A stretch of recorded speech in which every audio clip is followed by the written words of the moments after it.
Welcome to another episode of the CarryTrainer Higher Line podcast.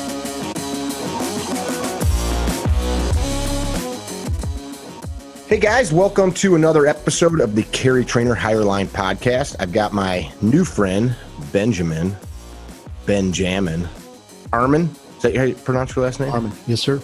Sweet beard. Hair looks perfect for this. I like it. We've actually never met in person.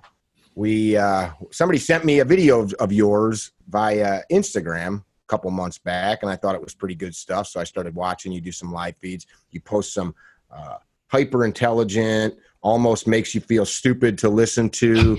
I wouldn't call them rants. I don't like that word rant because like a rant to me denotes like something out of control. Mm-hmm. But these various ideas that come to you, or that your take on different social issues, and you cram a lot into 60 seconds in some of those. So I reached out to you and was like, hey man, what's your story? And we chatted a little bit and decided to do this. So why don't you tell some folks about who you are, just so we get an idea, and then maybe I'll poke some more questions. Certainly. I'm a married, cisgender, white male, part of the patriarchy. I'm a full-time student, military background. I've done countless service-related jobs. I've picked tomatoes on a farm. I've been an umpire, a lifeguard, an electrician, general handyman. I was a pararescueman in the Air Force. I rolled out of that directly into school full-time, and I'm pursuing a career in medicine currently, finishing my undergraduate. What kind of medicine are you going to be working on? So I don't know as far as the specialty goes. I like trauma, and I also like mental health. I'm trying to steer myself in that direction as far as mental health. I've seen firsthand how traumatic experiences can really grab a hold of a person's soul, and I feel like I'm able to relate to that in some way. I've seen a lot of issues with addiction in my family, in my circle around me. I'm from a small town north of St. Louis, maybe 20,000 people, something like that. So not tiny, but I've seen the way the environment affects people, and I've seen the way that the ways we treat that pain, that emotional pain, are pretty often destructive. And I'm really interested in how I can sort of tweak that and use my own experience to help people. Like I said, service background, I get a charge out of helping people. I dig that. So you were a PJ, pararescueman. For people that don't know what that is, that basically means that Ben was the closest thing to Superman that the U.S. military. Man, I've known a handful of you guys. If you guys Google, you guys listening or watching, Google pararescueman, and then look at the pipeline for a guy to become one. Highest attrition rate of all special operations, right? Yes, I believe so. And it's like 3 years or something? Yeah, on average. They'll push guys through sometimes in just over 2, but the average, 2 to maybe 3.5 years of training. It's a multi-million-dollar pipeline, and they do an excellent job of weeding guys out, despite all the efforts to ease people into it and do sort of remedial training to get people where they need to be physically at the beginning of the indoctrination course. They're still whittling down pretty much every class size to about 10% of the population that tries out. And that even tries out. Yes, sir. Yes, sir. So it's not like 10% of the Air Force, it's of the selected guys. And I'm sure to even get to that first starting phase, you probably have to pass some high physical evaluations and testing and such, right? Yes, sir. So it's calisthenics requirements, swimming requirements. You got to be able to run, obviously, bear a little bit more than your body weight, but they're going to train you to the standard. I felt like I may have over-prepared actually going to basic training, and I lost.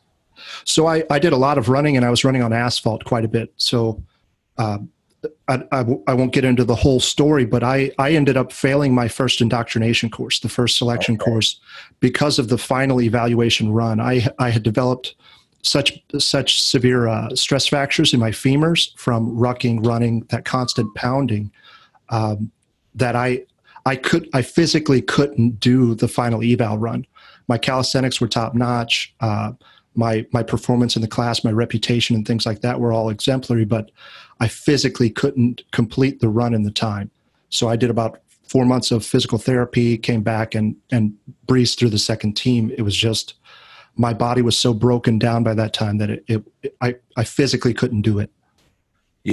You just broke yourself. So, okay, you overtrained leading up to it. It seems like it. And you actually lose a bit of your physical fitness during basic training. Cause I mean, you're rolling t-shirts and making beds and doing all this, housework, like busy work basically. And you have to find little slots of time where you can do push-ups or, modify things to be able to lift weights and keep your muscles peaked.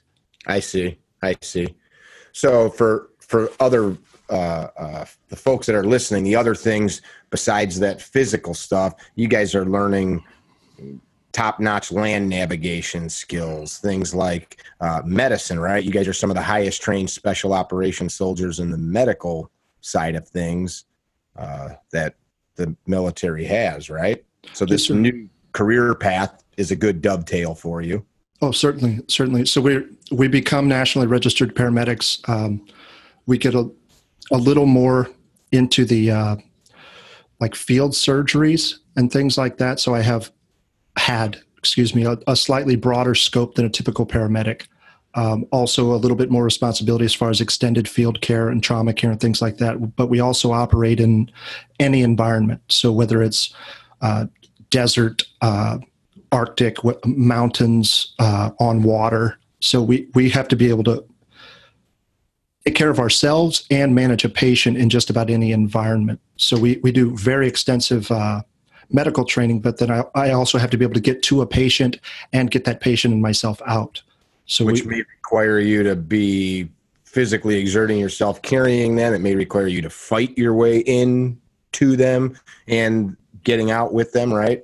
That's correct. So we do extensive weapons training, land navigation training, like you said, high angle rescue training, extrication work, in addition to being able to be in a position of stress and still have some sort of situational awareness. That's something that they're driving into you constantly, is awareness of your surroundings and understanding that threats just happen. And you're familiar with this in the line of work that you do and the people you're exposed to.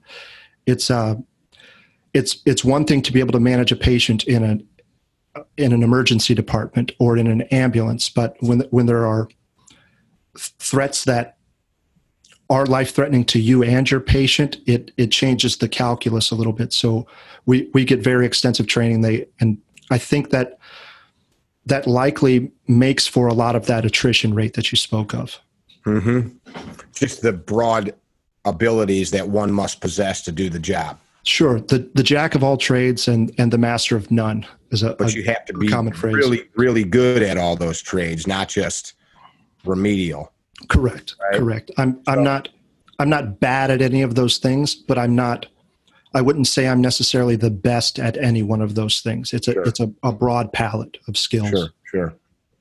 Why would somebody in your craft be called to go rescue somebody versus somebody else that's got skills? Like what does the military, I'm sure there's some stuff you can't talk about, but what is a PJ used for over other people that have the ability to provide aid, rescue, etc.? Sure. So a specialization of pararescuemen is combat search and rescue, also austere environment rescue. So you may have, let's say, an Army task force team that is not equipped for mountain, or you may even have a mountain team. I would typically, and in the role that I was in at my base assignment, I would attach as a single pararescueman to one of those teams and act as their extrication specialist, high angle specialist, and an additional medic and a gun. I'm also a team member, so I'm participating in all their mission planning and things like that. It basically just comes down to capability. Does Service X have the capability to get to a patient? And the primary role for the guys who were not in the tactics division like I was, they're almost exclusively search and rescue. So they're looking for downed and injured air crew members and pilots, and they can go literally anywhere on the planet to recover those individuals as a result of their training. I see. Okay, so you guys have different operational abilities. Some of you guys, as you just said, I'm paraphrasing it, they're tasked with going and finding the downed pilots, and then there's guys with you that insert with other elements to do what you do. Correct. And it's proximity, it's capability. What is the threat like? How many people do I have available? All that stuff goes into that sort of planning and response. But I wouldn't say that I'm tremendously more capable than anyone else who could do that job. It's just that, are you in the right place at the right time with the right equipment, the right experience, things like that. I'm assuming the guys I know from various special operations backgrounds all have told me stories of cross training with different services and such. I've been told guys from your background kind of train with everybody everywhere. Is that right? Sure. So the free fall course that I went to was actually a civilian free fall course, and there were Navy guys there, Marine guys there, Army guys there. There's sort of a when you say civilian, are you talking about like a drop zone where like dudes are rolling up in their party vans, like, what's up, man? Basically, yeah. So this was in Chula Vista, California. Like right across the border, and small planes, like a Cessna type plane, they take off into the wind. We do one loop, they drop. Loop caravans. Yeah, and so it's civilian instructors. Some of them are prior military, some are not. It's very, very chill. So if the weather is off at all, you know what, guys, we're going to cut it today. We go to the gym, we go into San Diego, do whatever. It's a beautiful experience jumping there. And I got that as opposed to the Army free fall course, which Yuma, Arizona is not quite as nice as Southern San Diego. Interesting. That's so cool. And then I'm assuming that was your indoctrination into free fall, and then you probably had other training jumping out of airplanes throughout your career, right? Correct. So everyone goes to the Fort Benning course for airborne school with the Army. Okay. Once you've got your 5 jumps and you're static line qualified, we specifically would return to Kirtland to the apprentice course, bounce around to our different schools, survival school. We do wilderness medicine, things like that. And then we would go to a free fall course. I happen to go to San Diego. Some guys go to Yuma. But then upon return, you start the apprentice course. And in the apprentice course, you're doing full mission profile type things, and you're doing actual jumps, and you're already qualified to jump on your own. So it's basically just the instructors maintaining awareness over you and ensuring that everything's done safely to see if you can operate on your own and in a team environment. Sure. Tons of swimming as well, right? Yeah. You guys swim like crazy. And I happen to have a swimming background, but I know guys who had never swam laps prior to coming into this. A good friend of mine, I was best man at his wedding. He had never swam laps, and he happened to be a lifeguard, but still was not as proficient in the water as some guys, and he made it through no problem. So they train you to the standard. That attrition rate is mostly self-elimination. Most guys quit in the water. Like you said, it's crazy swimming. I was very comfortable in the water. I was very confident in the water, but it doesn't mean it's easy. You're holding your breath underwater for extended periods. You have people underwater harassing you while you're trying to accomplish goals underwater and things like that. So it's mostly about stressing you. Think about what's the most stressful thing that I can do to a human being to see if they can still conduct themselves appropriately during that. And it's remain composed. Yeah, exactly. So I take your air away. That's physiologically, that's one of the most stressful things you can do to a person is take away their air supply, hold them underwater. You don't like it? I don't like that. Do you know anybody who does?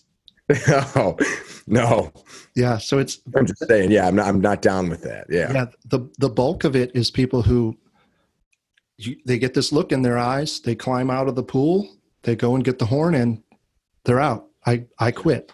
So it's less people being eliminated as a result of failing to meet standards, as people who say, this isn't for me. I don't want to do this, or it's not what I thought it was. Any number of reasons, but most often it's self-elimination. I see. That's probably, I have a theory. I don't know if it's true or not. It's held true in my life from the people I know, that most people have what they got: house, car, wife, bank account, or lack thereof, based on whatever's in here. And it seems to like hold true across most of society. So then you look at like whatever the fraction of a percent of people that actually get to where you got versus bombed out, or the fraction of percent of people that achieve some level of success in life that would be comparable to that, a champion of industry or business or whatever. Everybody else doesn't want to hold their breath and smile. Yeah, of course. I've spent some time. I also lifeguard on the beach for the fire department during the summers. You still do? So the season's out right now. I'll start again in the spring unless I roll right into graduate school, which that's the plan. But I mentor guys that I'm on the tower with. It's mostly younger people that I work with, and I've had the opportunity to mentor a few guys that were actually going to that selection course.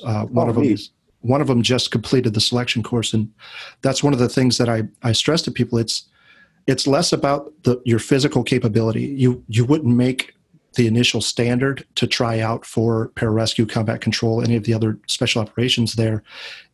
If you wouldn't get in if you weren't physically capable of doing it. And as I said, they're going to train you to the standard. So the game is almost entirely mental, of avoiding injury primarily, but as I said, that attrition rate, you're the only person who's going to defeat you. Are you going to quit, or are you going to persevere despite all this stress and all this emotion? And sometimes, like one of the worst things for me personally, what grabs me is when I have to smoke my own team. So I make a mistake, and I would prefer to be punished individually. Let me do push-ups until I collapse, but if I have to stand up here in front of my team and watch them do exercises while I call the cadence, that's brutal. And that sort of thing, it's a psychological game more than anything. Did that happen often? Were you the ball dropper? Often enough. I'm not necessarily a ball dropper, but I have a mouth. And yeah, I think in our first conversation, we talked about arrogance as opposed to confidence. Yeah. And I toe that line. Yeah, that's a fine line. I've been there myself. Would you say, and this is probably a no-brainer for you, would you say the lessons that you took away from that, learning where you could push yourself, learning failure points and stuff, has suited you outside of the service? Of course, and I've spoken about this before. I default to a mentorship role.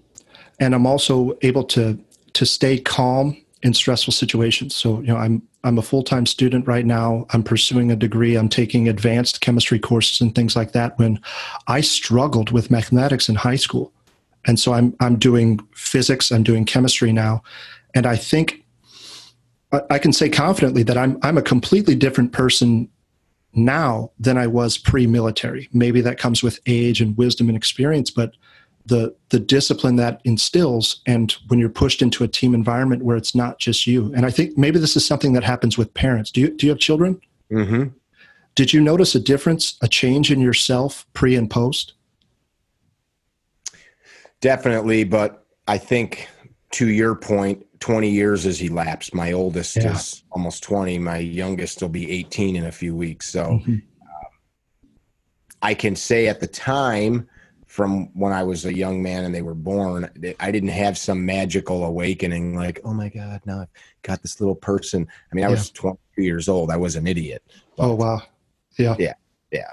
But I do understand what you're saying. Yes, it does.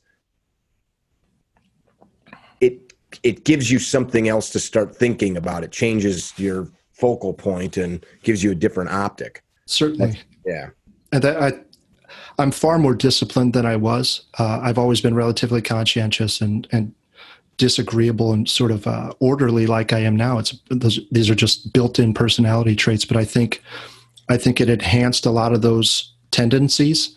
And school, as difficult as it is, I mean, I default to overstudy. I default to be hyper prepared for things, get my schedule set, have everything I need to do written down. Whereas my behaviors pre-military would not have been so disciplined and organized. Mm-hmm. And I go ahead, sir. No, you. So I think I've read a number of articles, friends of mine who are going into business from that sort of background.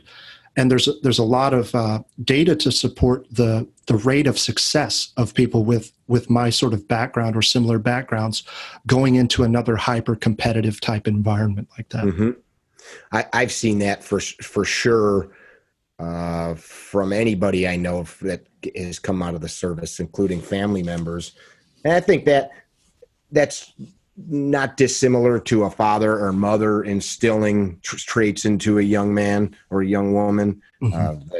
that will craft them into some of those types of people. But it's interesting when to your point, I've got a friend, he was a shithead when we were kids. I mean, he was a total shithead. He's in his 20th year now in the Army. He's just mm-hmm. back from his 100th deployment. I'm exaggerating. Right. And I think he's finally about done. His knees are smoked, his back smoked, and hang out with him now. Just the little things, the nuances of how he cleans his plate when he's done eating, where his shoes go when he comes to your house. He doesn't just take his boots off and flip them. They're straight, set by the door. And I noticed those things because when we were kids, he was the kind of dude that was just a freaking pig and didn't care about those things. So it's that regimented mindset is carried over into the rest of his life. Certainly. I have a cousin I'm quite close with who left for the Army several years before I ended up leaving. And I noticed in my first time seeing him face to face after he had been in, 4 years, he came back on visitation, came to a party I was hosting, and he's right here.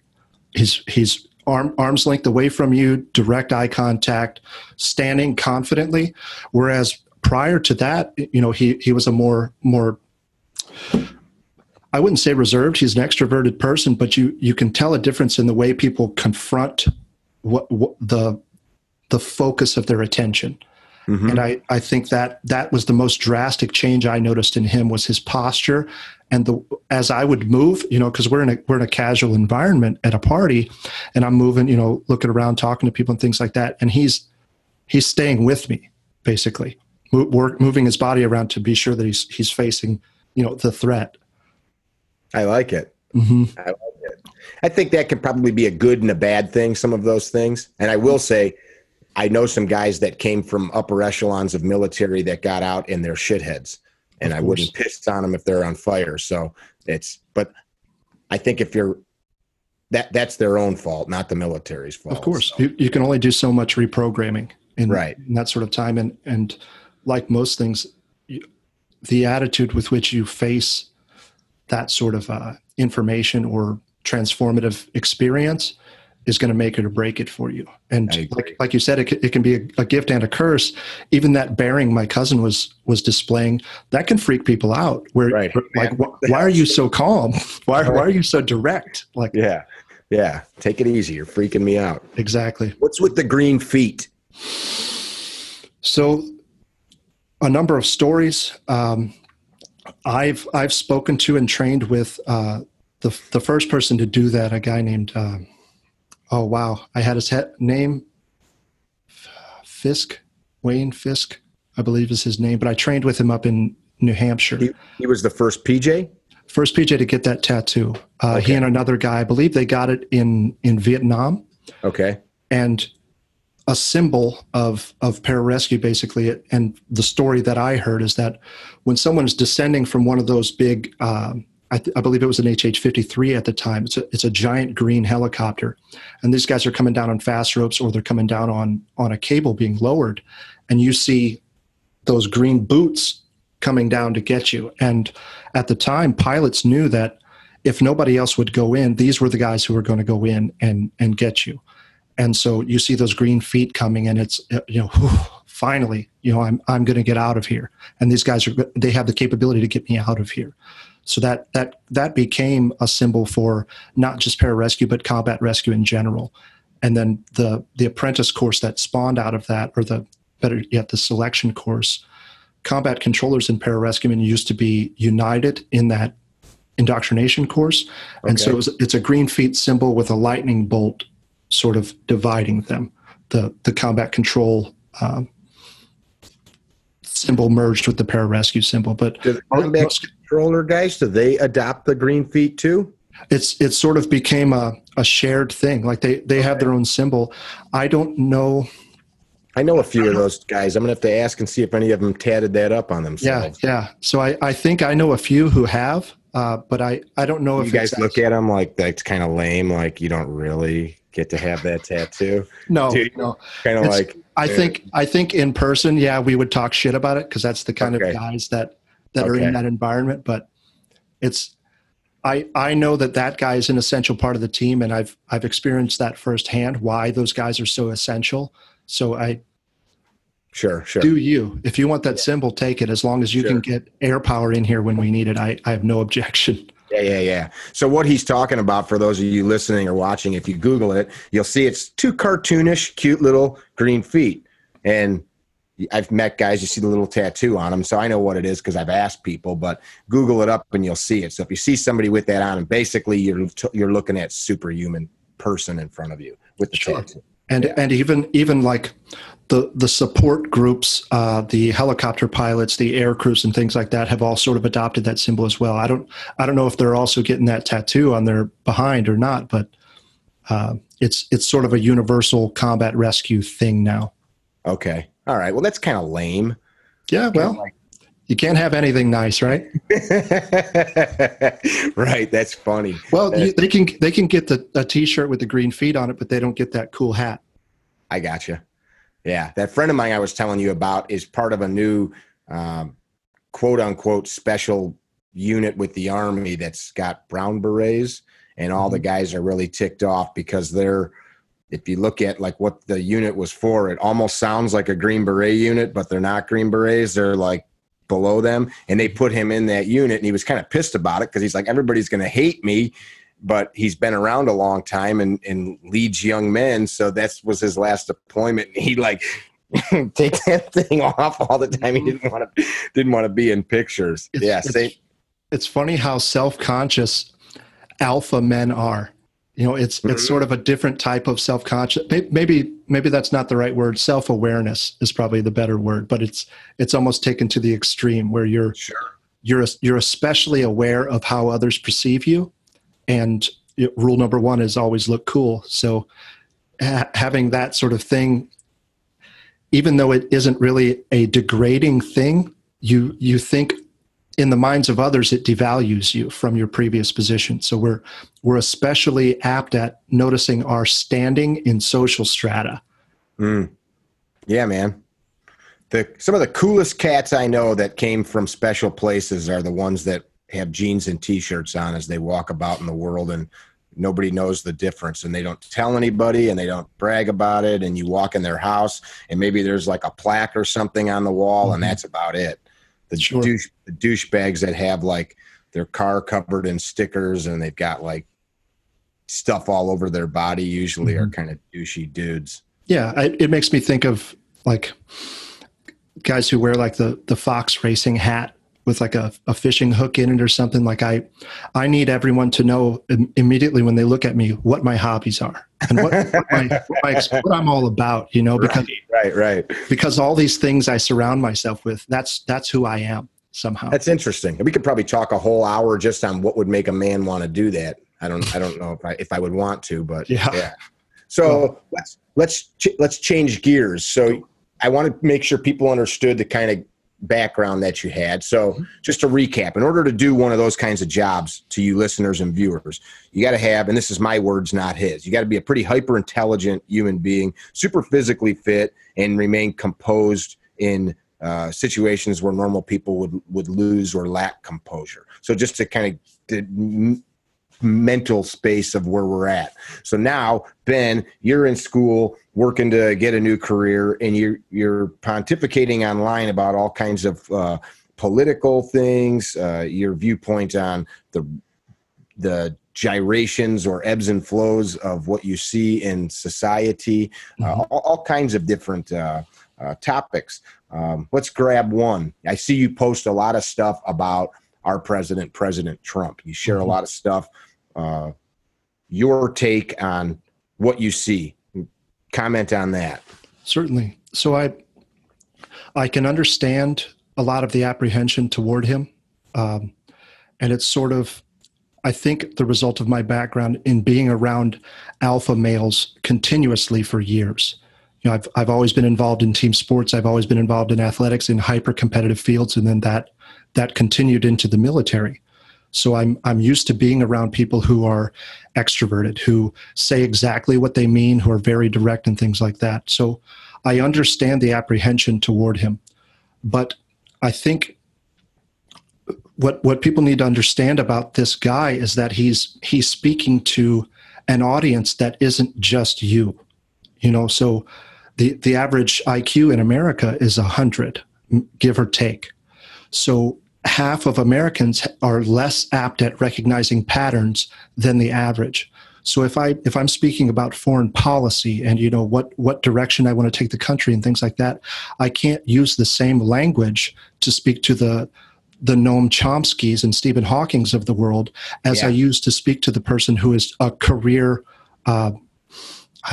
floor sweeper. I don't mean to call anyone out directly, but and not even talking about profession, just some people's ability to comprehend ideas, thoughts, right? And then those things get more complex, like global politics, and especially when you start getting into like conspiratorial stuff where you got to assemble a bunch of moving parts. Some people look at that and it's hard for them to break it down. I have problems with math, for example. Yeah. And if you took I would imagine you're the type of person, if you took enough of an interest in it, you could master mathematics. It's a matter of cost benefit analysis. Is this something I want to pursue and go all in on it? I know this personally. I was terrible at math. I knew that's what was going to keep me out of medicine, and yet I got there and applied myself, and I'm crushing it. So I will add to that. I was probably like you in grade school, high school. I hated math. I perform functions of math that are required. I understand the principles and concepts, but it's just my brain doesn't. Some people's brains, they see a scatter of numbers and they make sense out of it. My brain doesn't work like that. I have to assemble them. Sure. But if I ask you to estimate trajectory, if I ask you to talk about ballistics, you can articulate that well. If I want to talk to you about some abstract mathematical concept, I might have to write it down the same way I think. Is it tailored to your way of thinking? And so I think back to your question, I think that's what the president is doing oftentimes. He uses inflammatory language, he uses colorful language and you'll notice this, if you haven't already, now that I say it, he uses imagery. So with the wall especially, that's a very visual thing. There's a reason he always comes back to that wall. You know, it's getting 10 feet higher, and you're picturing immediately, here's a wall. Oh, now it's 10 feet higher. That's significant. That's something tangible. So he's speaking to an audience from 70 IQ to 160. I can't speak to that audience any other way than catering my language to the lowest common denominator. Now, as to his actions, which I think are the more relevant thing, in my opinion, I believe the government exists to protect my rights and your rights as an individual, and I believe they exist to ensure national security. Beyond that, these are extra responsibilities we've offloaded from the individual to the government. Right. So I don't know if I'm full anarcho-capitalist, because I can definitely see a role for the state, but it has to be restrained. And if I look at the actions of the president as opposed to his words and the things that really stir people up and keep the cameras on him, I don't see a person who aims to do the country any harm, or who aims to do people in other countries harm. And I don't see any clearer evidence of that than his speech to the UN recently, where he's, look, every country has something unique about it, something worth preserving. That's not something a xenophobic person would say. Right. To say that every aspect of your society is worth preserving, and we need to focus on this. If we allow this rule from afar, from the UN, if we let King George dictate all the world's policies through the IMF and the UN and the European Union, what is America then? It's just right. a colony, once again, right? So I'm going to comment on that real quick. Yeah. Just those of you listening, look up people like a little well-known author, Mark Twain, Samuel Clemens. Norman Vincent Peale was a great author that wrote books that were very simple about positive thinking that sold millions of copies. And writing professors have studied these different men's works, and what they did was they were able to take complicated concepts and make them so that the floor sweeper or the professor, the surgeon, the scientist all could understand them. Mm-hmm. But also they were concepts that were applicable to whatever the reader was listening to. I mean, we could all say like, that wall is white. Well, who gives a shit? They were passing on meaningful and sometimes complex ideas in a way that Twain was great at the imagery. That was kind of his thing, was painting these funny or outlandish pictures, but the reader got them. And oftentimes they had great value as far as living a good life.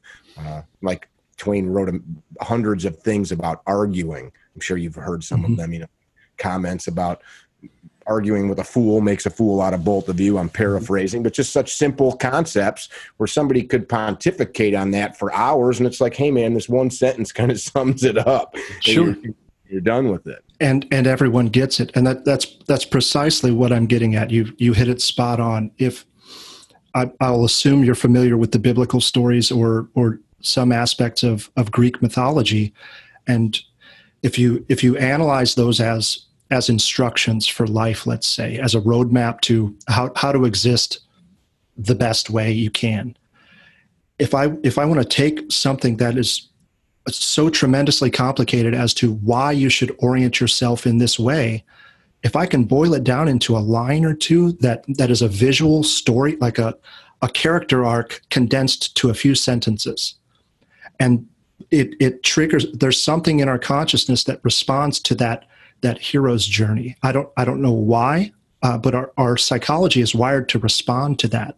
I want to see the ordered system, and then I want to see that system collapse, and then I want to see a rebuilding of an even better system from the pieces. And these are the oldest stories we have to the latest stories we have. The Harry Potter's a common example.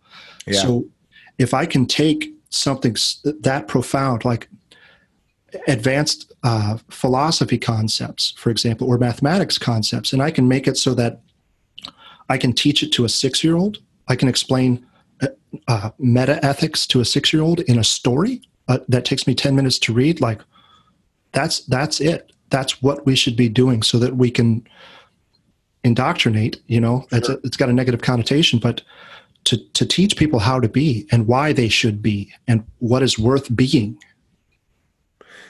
That's an interesting, we could segue right into that. That is an interesting point that you just made. And I believe you commented on this recently. What are we indoctrinating our young people with? Right now, side note, I'm embattled in some online controversy only because people drug me into it, because there's a huge upsurge of people that are anti-NRA. And I'm well known to be a supporter of NRA. I'm a lifetime member. I've worked on their behalf to educate lawmakers, help elect officials that are I don't say pro-gun, I say pro-constitution or pro-freedom. And there's a lot of young people now that don't realize that there is a ebb and flow to gun laws, for example. Like after the revolution, there was many wide sweeping anti-gun laws. There was almost no right to carry guns like we have now in the United States until the last 20 or 30 years. It just didn't exist. Oh. And people talk about, like, I used to carry a shotgun in the back of my pickup truck. Yeah, that may be, but there were not laws allowing people to just put a pistol in their pants and go about the world. People hear me say that and they say, allow, it's my right. Yeah, man. But we've had these laws is what you don't understand. So long and the short of it, my point is groups like NRA are the ones that created a collective of people to develop the ability to raise funds and lobby and elect people to change those laws, put up money to fight court cases. Certainly. And we have a tendency to think in binaries, which I'm sure it's either this or this. It's one of these two things. So I see the NRA and they're advocating for the Second Amendment, as you said. I don't want to load it with all that language like you proposed. You're either pro-gun or anti-gun. And if I associate guns with violence, obviously I'm anti-gun because I'm anti-violence. Who isn't? Right. So if I can draw the debate into two categories and make them maximally inflammatory, I can get people to go against an organization that has devoted its entire existence to protecting your rights as an individual. And that's an insane concept. So there's these young men now have not really done their homework. They're cherry picking information. For example, a former president of NRA in 1934 made what appeared to be an anti-gun statement, but taken out of context. And if any of you are listening, I'm sorry to keep calling you out on this. You can't look at history through the optics of today, is what I always say. Women have, this year is the 100th anniversary of women being allowed to vote, or last year, 2018, 2019, 18 or 19. Like just 100 years ago, chicks couldn't vote. 50 years ago, black people got shoved to the back of buses and kicked if they drank out of our white person's water drinking fountain. And they can tell you why gun rights are so important. Exactly. So these guys cherry pick the information, and it's the point I wanted to get to is I bring up to them, you may be able to find some information that supports parts of your viewpoint. But if we look at the totality of the organization, it still comes down to individuals going and knocking on doors, individuals writing checks to send a lawyer to a state capitol or to send a lawyer to Supreme Court. I knew personally was the defendant, or the plaintiff rather, against the state of Illinois and against the city of Chicago that became a U.S. case that's changed gun laws across the country. He's passed on. His name was Otis McDonald. He fought the city of Chicago, and that's what ultimately changed the last of the concealed carry laws that went to the Supreme Court, funded by NRA money, funded by, and people don't understand this stuff. And so go ahead. Go ahead. So we see the NRA as this monolith, that's NRA money, but we're not making the connection that that's coming from millions of individual citizens, your peers, Right. Exactly. So this is the point I try to make to them. You may find these individual things, and this is going to come back to what you said, and I'll let you comment on it. So it may support part of your point, but at the end of the day, it's individuals. So as an individual, what will you do? Not you, Ben, because I know what you're doing, but that's what I try to propose to them. What are you willing to do? When's the last time you went and tried to affect some meaningful change? And maybe the only thing based on your IQ, which may sound insulting, but it's not, or based on your finances or where you live. You might live in BFE, South Dakota, 50 miles from the nearest town. So yeah, you're not going to do the same thing one of us city dwellers may do, but you could raise your kids with a code that includes protecting, promoting, and proliferating freedom. That was the point I wanted to get to. And I propose that, and they're like, but there's no but, man, that's it. If you did that, that's it. Go ahead. You're precisely right. And that mirrors a lot of my sentiments and reflects a lot of the things I've been exposing myself to lately, like why the individual is so important, and then looking at the things we focus on as a society, gun rights being one example. Why am I thinking about gun rights if I haven't spoken to my brother in 3 years? Why am I thinking about the Kentucky's concealed carry policy when my house is in disarray. So the idea that I would step outside of my nucleus to go and try and affect change when my own house is disordered, that glass houses phrase, right? Mm-hmm. Well, if my room is not clean, this is a Jordan Peterson phrase, if I need to clean my room before I go out and try and clean the world. Yeah, so man. If I'm out here carrying a protest sign, and like, why am I not at work? What's going on in my life right now that I could be affecting? So if I'm looking for problems, I'm looking for the snake in the garden, right? Why am I doing that when if I look beneath my own feet, there are so many problems that I could easily address through my own actions. But it's, as is often the case, the things we can impact and the things we should impact are in the place we least want to look. So go ahead. No, you. So if the problem is with me, that means I can no longer externalize the causes of the problems of myself and that was the point as those manifest in the world.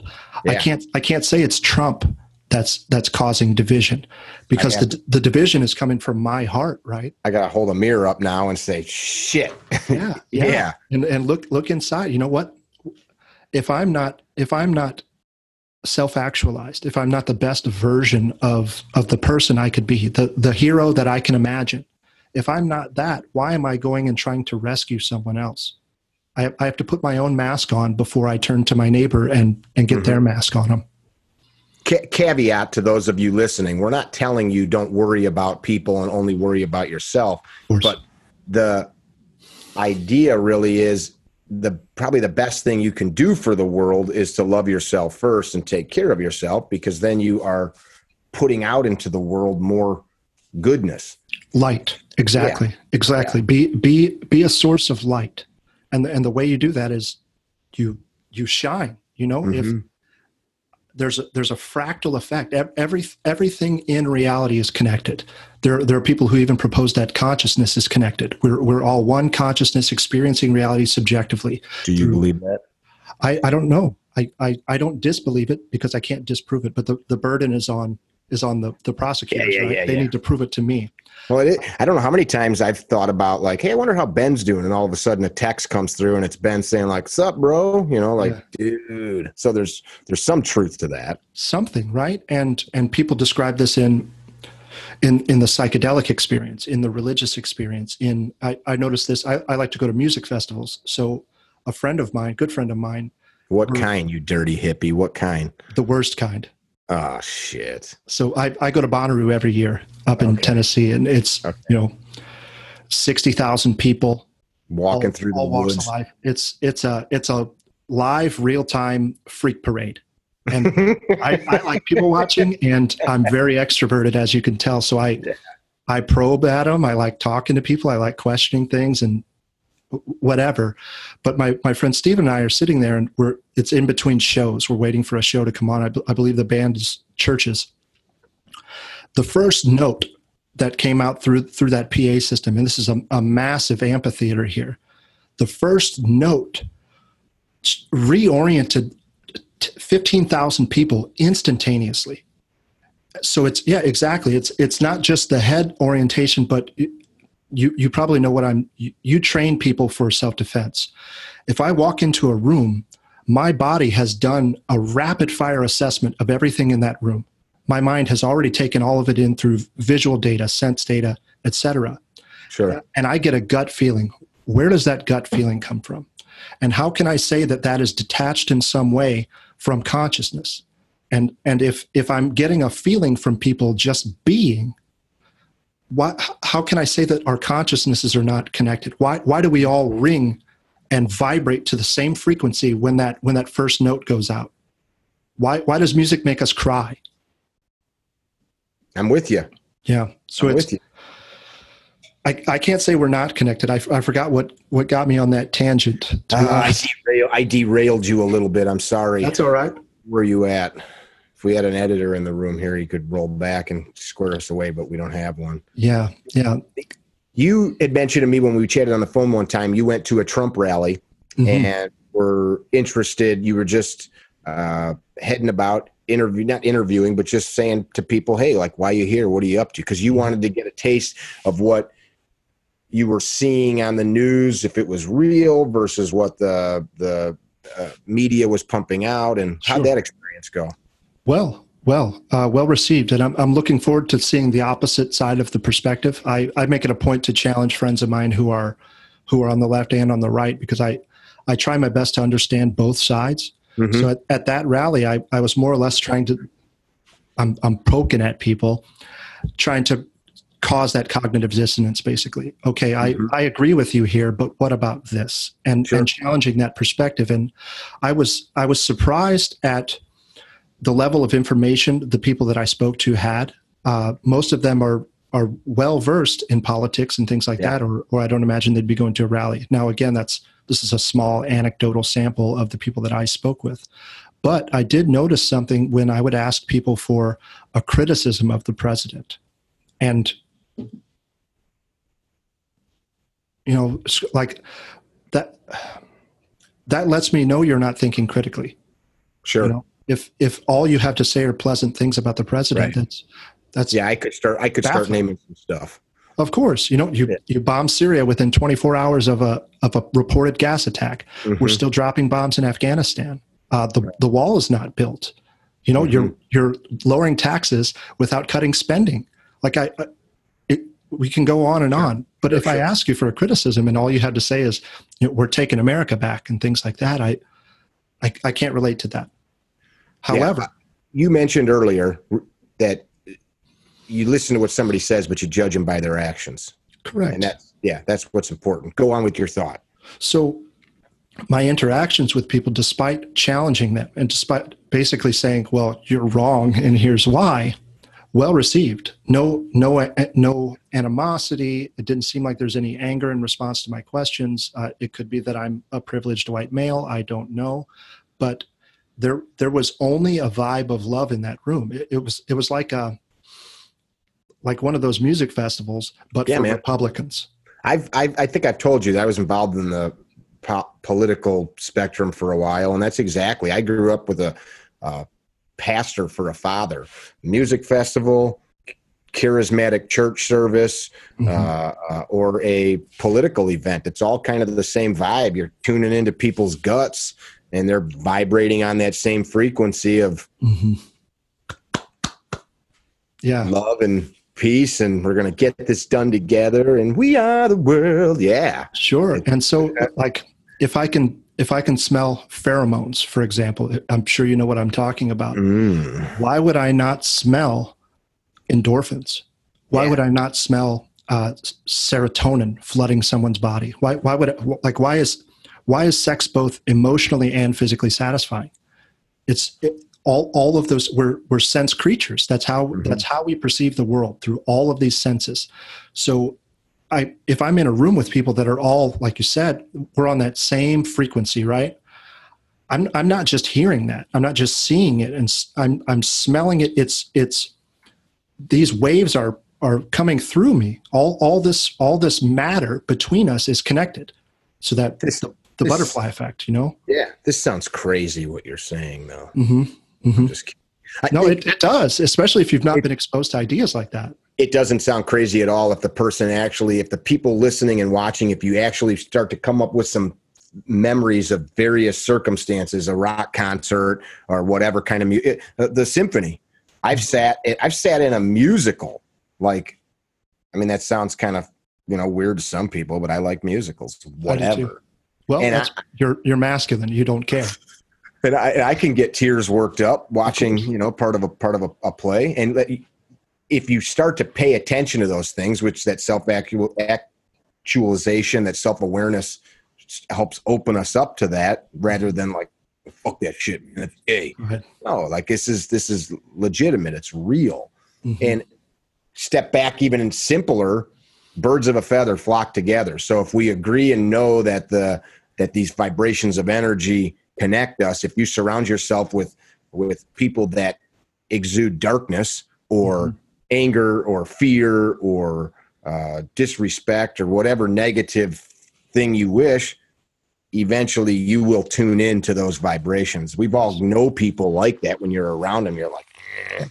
Yeah, and it's observable scientifically. This is something I spoke about on the way here. The thought popped into my head because of something a friend sent me. But do you know what a sine wave is? Sure. Okay, so I have a sine wave. If I layer another sine wave directly over it where it matches, I get what's called constructive interference, and it amplifies that sound wave. Oh, so cool. An energy wave should exist the same way, and does. So if I take that same sine wave and I offset another sine wave and lay it over the top, so the peak and the trough coincide, opposite, I get destructive interference. So, okay. So the peak in the valleys, they level each other out then, and it becomes a calm. Exactly. Okay. I'm depressing my peaks from back to baseline. So yep. if I'm exhibiting light, as we discussed a moment ago, if I'm vibrating at a high frequency, and I'm surrounded by people that are like-minded and they're vibrating at a high frequency, you're getting a psychological effect called group polarization. But exactly, I'm amplifying that wavelength, and I'm getting an even higher and an even higher and an even higher frequency. And this is observable at the atomic level. If we're made of atoms, these effects are intrinsic property of those atoms. That's cool. What we're made of mirrors those exact effects in reality. That's cool. So I think anybody listening to this, you could probably come up with a million stories in your head of watching that happen. A rock concert's a perfect example. Or I watched last night Bob Dole stand to salute President Bush's. Right. I saw the photo. You know, that's some. I watch the video when we're done. It's 10 seconds long. It's some moving shit. A 95-year-old serviceman, Bronze Star recipient, was shot up in World War II, was left for dead. In fact, I read this last night. They pumped him full of so much morphine, they wrote with an M on his forehead with his own blood so nobody'd pump him full of any more because they thought he was already dead. Right. So this guy, 95 years old, stands, salutes the president a final time, and they were friends in life.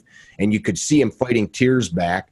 And just that like little snippet of an image, the emotions that it elicits in the viewer. And then this guy had to have that super private moment watched and broadcast around the world. So was kind of, I thought about that as I watched it too, having to say goodbye to his friend and still try to look the stoic, maintain composure and bearing. Yeah, exactly. Of course. Exactly. And that mirror neuron effect, if you're familiar with that term, the thing that makes us, okay. So if I yawn right now, okay, it's likely to provoke it in you. Or if I have an angry expression on my face, subconsciously you're thinking about that anger that's causing that face. They call it mirror neurons. We don't fully understand it. That thing happens with a beautiful experience like that. I saw that firsthand at that Trump rally. People who are in wheelchairs, fully debilitated, being held up to stand for the national anthem. And it causes how does that cause a feeling in me? Just observing. It's mind-blowing. But I won't assume you have, but have you ever been in a bar fight or some kind of altercation like that? Or even one that was diffused before it happened? Sure. Okay, so even if you're not involved, even if you're not observing the fight as it's ramping up, you're taking in visual cues from people who might see it and it's not in your eye line, and like you start getting a chemical rush. Like I'm getting exactly. Yeah. I'm getting epinephrine. I feel that there's conflict in the room. Now I have to orient myself to that. But that feeling, if I'm not observing this fight, if I'm not observing the animosity and the facial expressions, I'm observing it through 2, 3, 4 people as they notice it. That's baffling to me that we're so in tune to reality. I think some people are, some people aren't. I have experiences like that I can recall. Or you could sit in a restaurant and watch a couple, and you can tell just by the body language of the couple that they're fighting while they're having their meal, you know, and you pick that stuff up. But average person, I think, doesn't pay attention. They don't know why. Like, why am I feeling like this? Oh shit, guys just smashed somebody over there. Now I know what's happening. Sure. And so because of your experience and obviously your genetics and things like that, you may be especially attuned to notice something like that. So it's been shown that people who grow up in, say, a violent city environment, or let's say you grow up in a war-torn country, the cortisol levels in your blood, your ability to recognize conflict is going to be far more in tune than someone who has not grown up around something like that. Yeah. So we all differ in our ability, we all differ in our perception, but we're all seeing those signals. We're just not rapid fire identifying that this is what it is. Something popped in my head while we were just talking. There's a study that was done years ago. Maybe it was the 50s or 60s, long before all of this type of technology existed. When customer service people would talk on the phone, they realized that if the customer service rep smiled as they were talking, they had much better experiences dealing with upset customers, clients, whatever the call was about. And then they brought this into other areas. Again, Norman Peale was who first introduced me to that study through his writings. I didn't know him personally, but people bearing what could be perceived as bad news. I'm sorry, Ben, this is Mickey with XYZ Bill Collection Agency. When they carried themselves, sat up, had a flower on their desk instead of, stacks of junk, and had a fresh cup of hot coffee and a smile, they categorically had better results than the person that had a grimace on their face, which is pretty darn cool. It's as if what we project into the world returns to us, right? Yeah. Ooh, crazy concept. Radical concept, huh? Yeah. Yeah. So that's funny, that vibe that I was talking about, I discussed it, picking it up visually, but you're not seeing that person. You're not smelling them, nothing like that. All you're hearing is a voice, but you can tell their facial expression through the phone. On an old phone. The audio quality might not even be that great at the time it's making it. Made, like you said. So that's an incredible thing to see how perceptive we are to the moods and emotions and feelings of others. Yeah. And we sort of, we're either enhanced in that ability, or we can be deprogrammed in a way to decrease our sensitivity to that. Like any stimulus, I drop water on the table next to you over and over. Eventually you just tune it out. Yeah. So I can decondition you. I can decondition empathy. I can decondition that mirror response. That I think is heightened now by how much time people spend in electronics, not having conversations, not sitting down with their kids, not going for walks, not just visiting. And even in my own house, last night I looked around, we had dinner, daughter came home late visiting a friend, and wife was on her phone. I'm on my phone typing an email. Daughter walks in and she's on her phone in the living room. And it was just like, all right, pitch this thing. I'm guilty of it. We all do it. But you have to make a conscious effort to do that. So the question still becomes, what can we do? So is there hope for America based on your research, your musings, your poking around these various meetings, coming into contact with people, your time in the service? Can America, can the Republic continue and prevail, or will we crack up like the conspiracy theorists believe that we will? So I would say that there are conspiracy theorists on both sides of that. And I'll discuss it in a political lens, so to speak. So it seems like the emergence of the more nationalistic, populist right wing, right, is a response to the left pushing further and further, and vice versa. So as the right becomes more extreme, the left becomes more extreme to balance it. And as with everything else, all the way down to atoms, everything exists in balance. Everything is polar. Everything is continuous.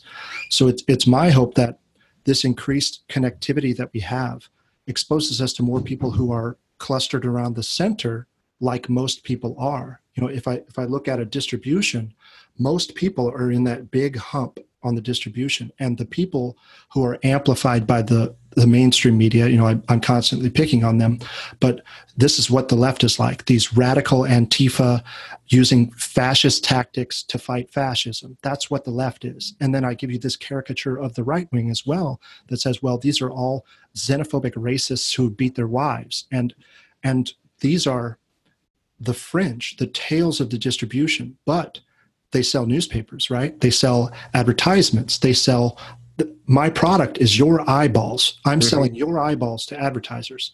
So if I tell you that these two things are the most pressing threat in your life, I'm going to get eyeballs because we're threat detection creatures. My right brain is constantly scanning for threats. And the left brain says, well, no, dismiss it, dismiss it, dismiss it. That's the one we focus on. So if I show you the same threats over and over, and I show you these caricatures of the left and right over and over, I condition you to be in a state of anxiety, and it makes you susceptible to manipulation. However, this increased connectivity, what we're doing right now, what this project I've been working on, trying to share my thoughts and talk to both sides and try and be as rational as I can, I think this can change that. And I think that's sort of why we're seeing so much chaos. I don't feel like it's always been this way in politics. I don't feel like the mood of the country, the mood of the world has always been this way. And the way I see it, the increased connectivity of the internet, this light speed communication, has enabled us to get information out and bypass those filters that are showing us these two puppet hands. Here's the right wing, here's the left wing. No, it isn't. Like I'm talking to people in real time who are right wing and left wing, and we agree on most things. Yeah. Some are more intuitive, some are more rational, but we're all clustered around the center. So hopefully this technology enables us to bypass that and sort of ride this wave of awakening that says, look, you know, perhaps centralized authority governing all aspects of the world is not the way to go, because the way we did this in the past, every single time we tried collectivism, it results in more of the things we're trying to avoid. We get more famine, we get more war, we get more death, we get more murder, we get more misery every single time without fail. So let's take the emotional side, see what's valuable in it. Let's take the rational side and use it to analyze the opposite side. Work just like, I believe it's the corpus callosum that mediates the left and right brain. If we can structure our society and structure dialogue in that way, we can compress those fringes in reality, compress those fringes. The media might still say, look, Nazis are on the rise and these Antifa guys are burning down college campuses. But we know that's 1% of the population. Right. Why are we talking about the rights of trans people? Not that they shouldn't have rights and not that they shouldn't be disrespected. I think you understand my meaning, but this is 0.0001% of the population. And we're talking about passing laws that impede our ability to communicate for this marginal portion of the population. What are trans rights? Are they different than human rights, which is what we should be protecting, the rights of the individual? Right. I think, of course, the argument then becomes, if we can't protect one of us, we can't protect all of us. You know, that becomes the slippery slope mindset. But you're right. We fixate. I don't believe any of that is the problem of the media. It's still people. It's still some dude at a news desk saying, here's what we're going to write about or film. It's some dude saying, which is what we're going to film versus that. It's somebody saying, here's what I'm going to talk about today on my podcast or on my report. And then it's still some dude that says, I'm going to watch that. I'm going to read that. I'm going to believe it without any question. And then I'm going to repeat it at the barbershop, at the pool hall, at the water cooler. And then the person that hears it there says, well, Ben told me at the water cooler and he's pretty smart, so I'm just going to go with it. It's like, it still comes down to us and our ability to decide on what we're going to fixate on, pass on, etc. Sure. We vote with our eyeballs and we vote with our dollars. Mm-hmm. You know, all of this media apparatus is competition for your attention. And we can get into, like you said, one guy deciding what the news is. That's actually closer to the truth than you might think. Like when you said it, I was picturing a guy sitting at a news desk, an anchor, deciding what he was going to say. But that guy is not deciding what he's going to say. No, I'm saying that. Yeah, you got me. Yeah. So, and neither is Megyn Kelly deciding what she's going to say on her own show. Larry King, any of these people. So when I have all entertainment and all news media owned by 5 or 6 corporations, and those 5 or 6 corporations all are headed by members of even smaller groups, like the Trilateral Commission, the Council on Foreign Relations, these think tanks who are distributing news and distributing narrative from a central point. That's disastrous. But what makes me optimistic is exactly what you described. I'm voting with my eyeballs. If news company X is continually lying to me and continually making me anxious and afraid and trying to sell me pharmaceutical drugs, things like that, I'm going to steer clear of that. And now we have all of these alternatives, even though the clamp is coming down on those now too. YouTube, Twitter, Instagram, Facebook, the Google machine is sort of trying to suppress that. Yeah. They wouldn't be trying to suppress it if it weren't effective. If eyeballs weren't turning to independent media sources and people providing the most honest recollection of events that they can provide, as opposed to narrative. I think looking at that from a different angle too, a lot of people hear what you just said and they imagine the man turning the switch on, I'm going to say censorship. They imagine that person's evil. I don't see them as such. Usually I see it as somebody that understands, here's this large swath of Americans. They buy what I'm selling. Thus I'm going to sell them more of what they want to buy. And I'm going to do whatever I can to stop them from going elsewhere. Period. That's what it still comes down to. Like I've got some Nike shoes. My buddy's like, I can't believe you wear those. They're very good shoes. They're very comfortable. I can do jumping jacks in them all day long and they feel great. You know, like I'm just joking, but Nike supports Colin Kaepernick. That doesn't mean that I support Colin Kaepernick, nor do I not support Colin Kaepernick. I'm just saying it's like we get so fixated on like these little stupid issues. And I'm not saying that that's stupid. It's kind of a very big deal, but it's just for example, because I own this pair of Nike shoes. I'm not going to throw them in the garbage. Am I going to go out and buy more of them? No, but am I going to burn them in effigy in my driveway? Because I'm still going to use them because I paid $100 for them. You know, like we get so fixated on that which does not matter. And you look at guys like you or me or others. It is impossible for Google or some secret organization to silence everybody. It just doesn't work that way. Well, and it's contrary to their business model. Right.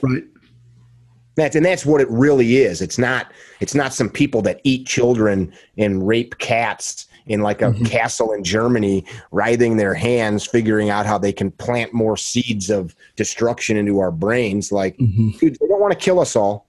They don't want to kill us all because you got to go to work so you can buy whatever their advertisers are selling. I don't kill my own cattle, right? Right. Yeah, it's silly. To your initial point, like your jumping off point there about the guy turning the dial,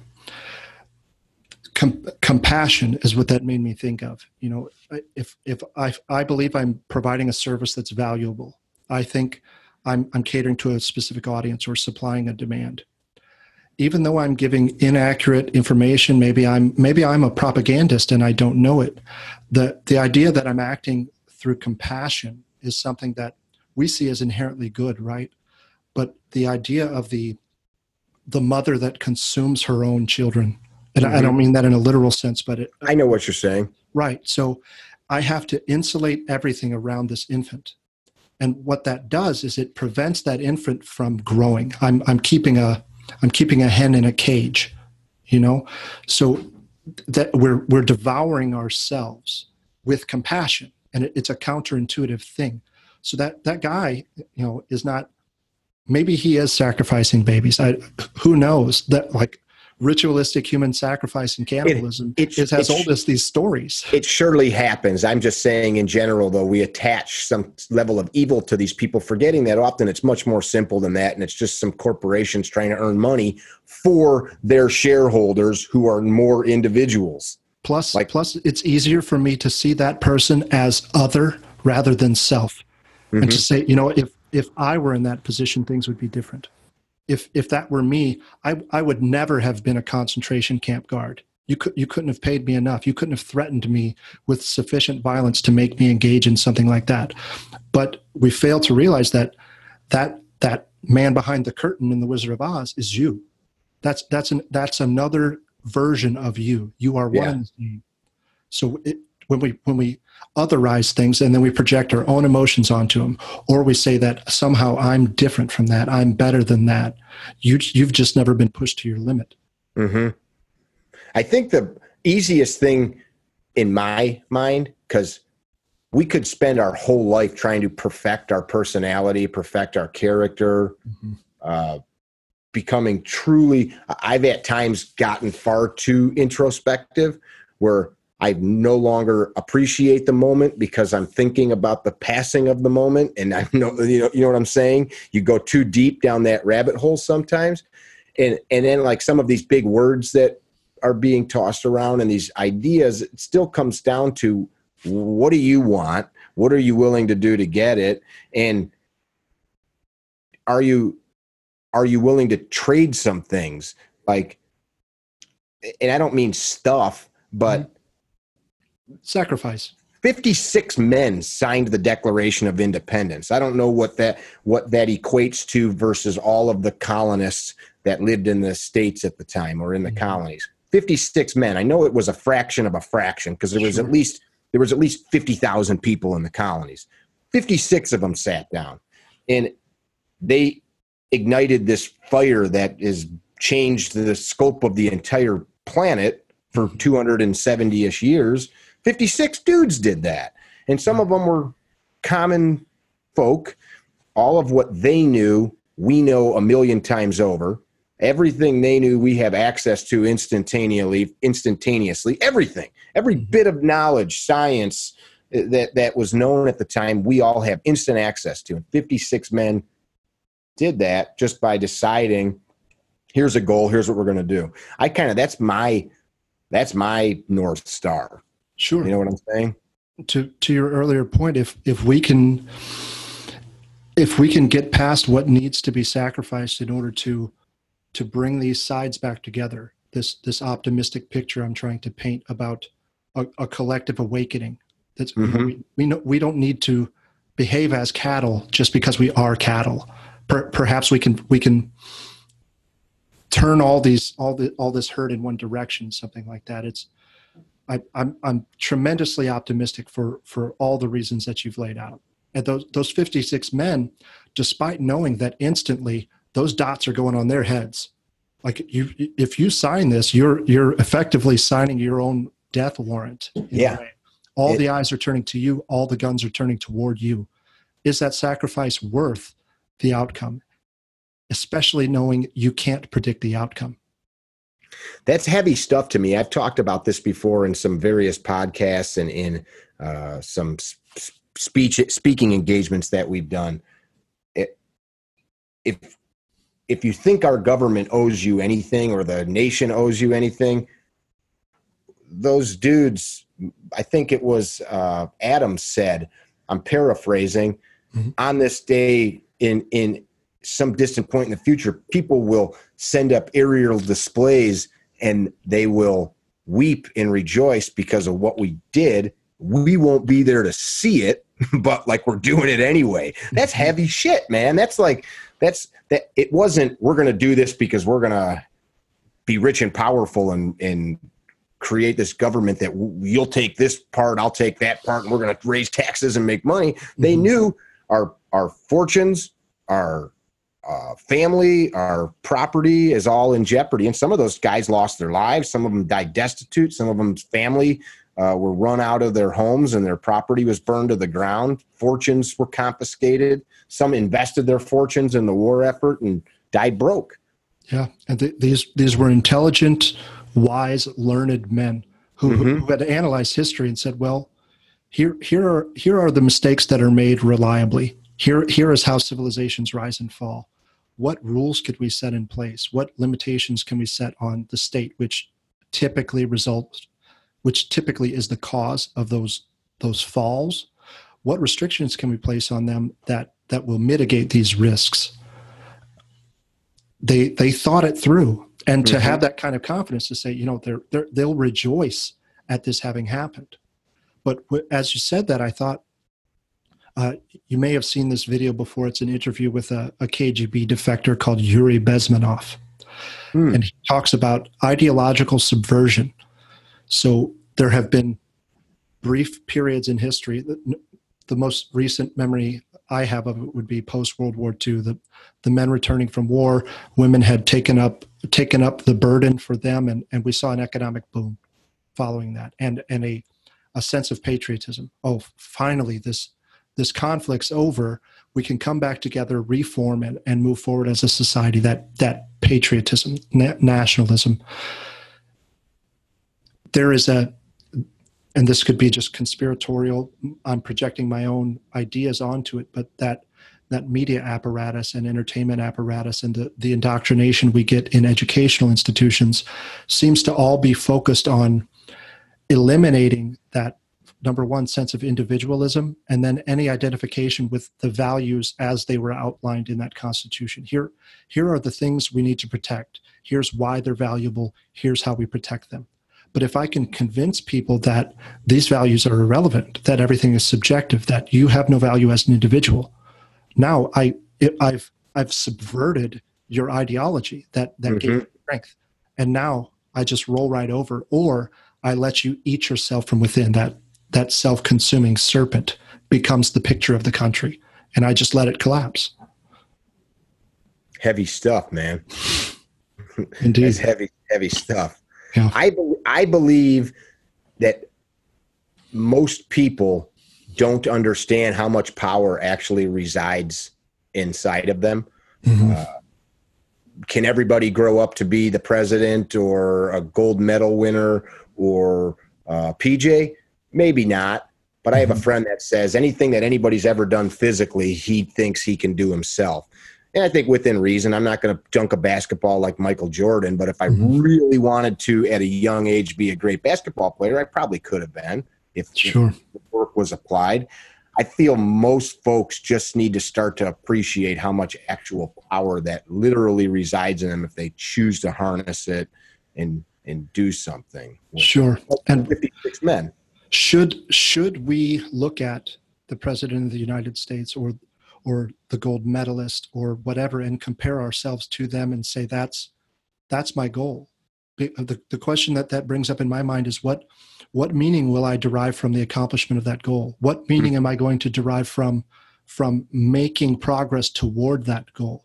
Yeah. So rather than look externally for this idea of what I should be, what I could be, that hero archetype, this is a subjective thing. This is something that comes from within you. And I think I've talked about this recently, and I'm sure you're familiar. I can't recall the guy's name.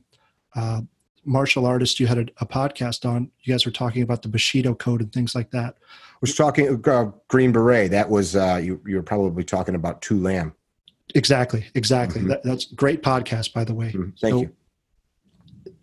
I need to find something that is going to give me meaning, so that when it's difficult, when I'm beaten down, when I'm ready to quit, when I've had my air taken away for so long that I'm ready to give up, there has to be something that's intrinsic motivating me toward that end.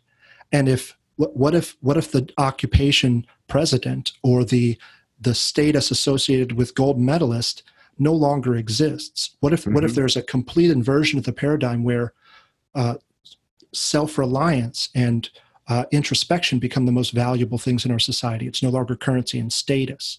Now I've spent my whole life doing something that wasn't giving me meaning to get to a goal that I thought would give me meaning, and now the thing I associated with the status is no longer there.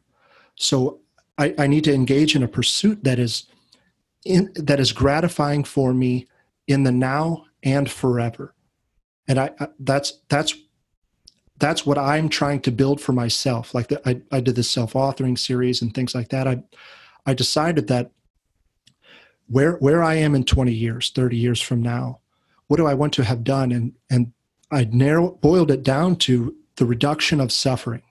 Any way that I can reduce suffering for others, that's what gives me meaning. And that's a noble cause. Sure. And also at the same time, it's self-confirming. You know what I'm saying? Yeah. It's like, oh, here's these things that I already like to do. Here's this thing that I'm kind of good at. And my background is in this sort of service-oriented thing. Let me mash all these things in and say, here's the underlying thing that I've already been doing. So I'm already winning in a way. But I can't think of a better goal for myself than that. The reduction. That's a great goal. And that's what gives me meaning. So in the line of work that you do, are you satisfied in what you're doing? And what is it about it that drives you to get out of bed, to put on your cap, so to speak? Mm-hmm. Mm-hmm. You're not asking me that. I am asking you. The line of work I'm in is all these guns in this room are paintbrushes. Mm-hmm. They're just tools. They mean nothing in reality to what I really do, which is help young men learn to understand that they have power beyond this, not power to inflict harm, but power to do whatever they wish to do. And that's just the medium with which we connect. So what drives me is the background I came from was mental, physical abuse. And I see how that crushes young people's spirits, crushes their belief in self.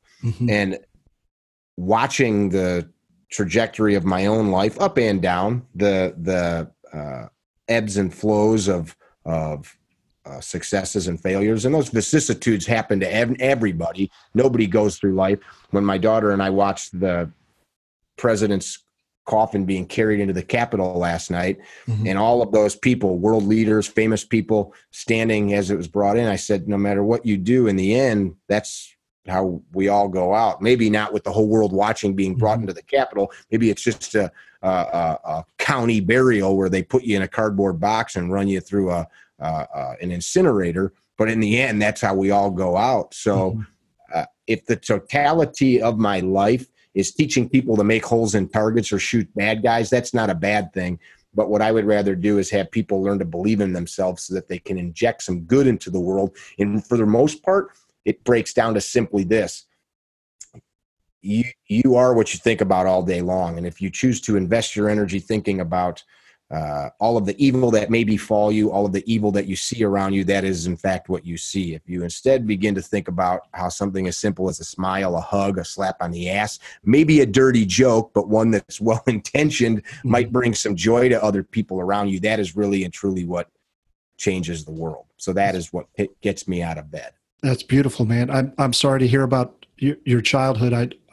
I won't get into that, but I want you to know. It's not a terrible thing. I mean, my parents are alive. I love my parents, and they both came from fractured places. At some point, maybe I'll tell more stories, but I don't want to my pop still has a job. I just wanted to let you know that didn't go by me. So that's a beautiful sentiment you just expressed, and that's a meditative idea. Okay, so I understand that I'm sliding toward that grave.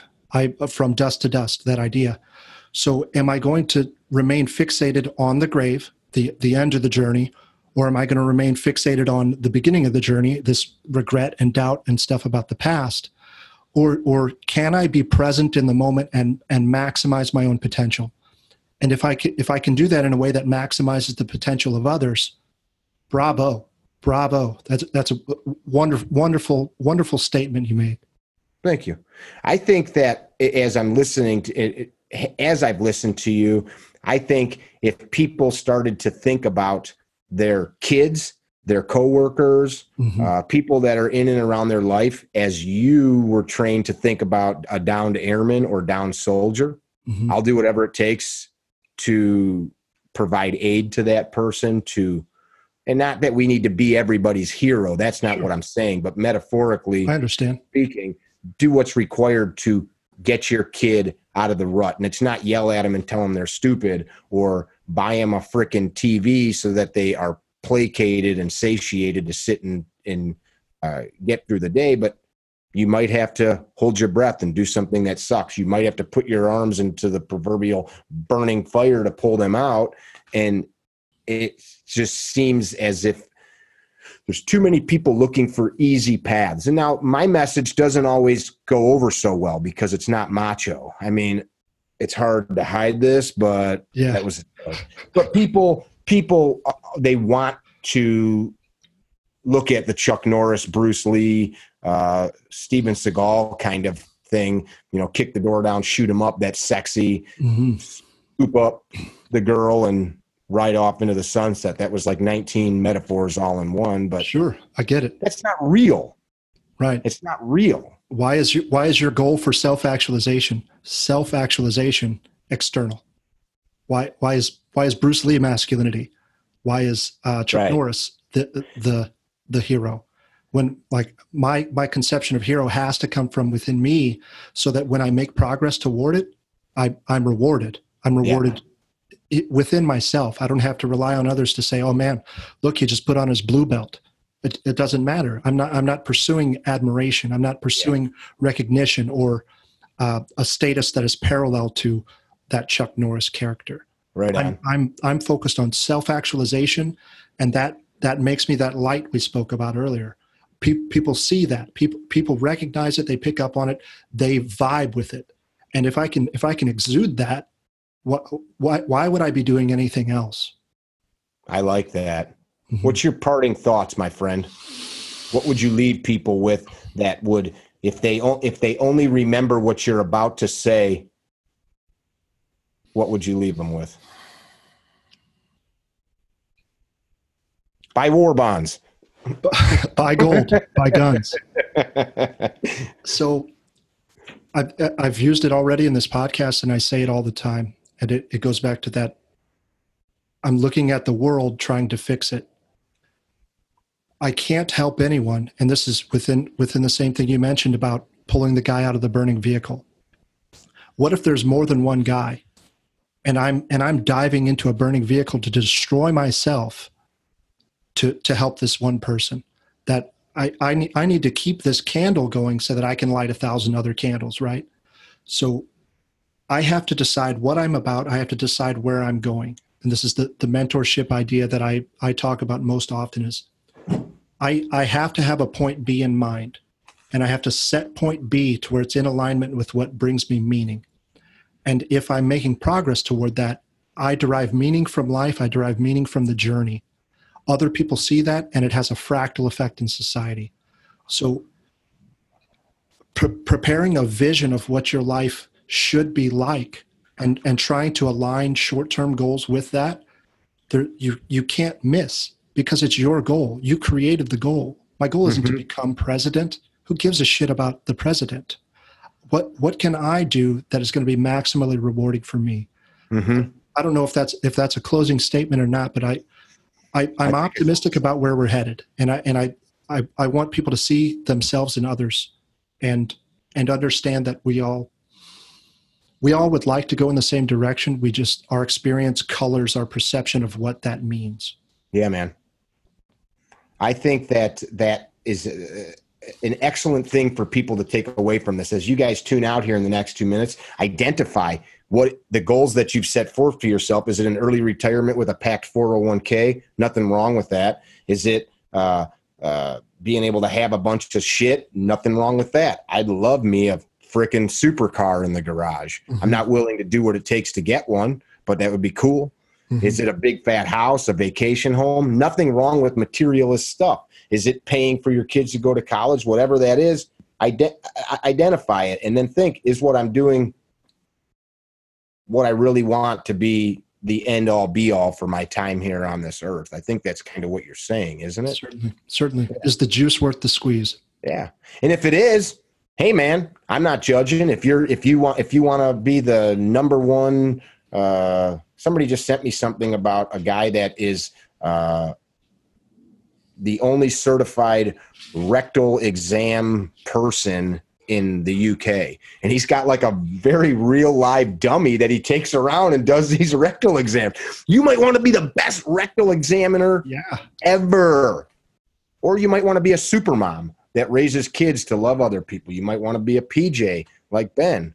You might want to be a dude that hangs out in his basement and puts headphones on and talks to people. Whatever.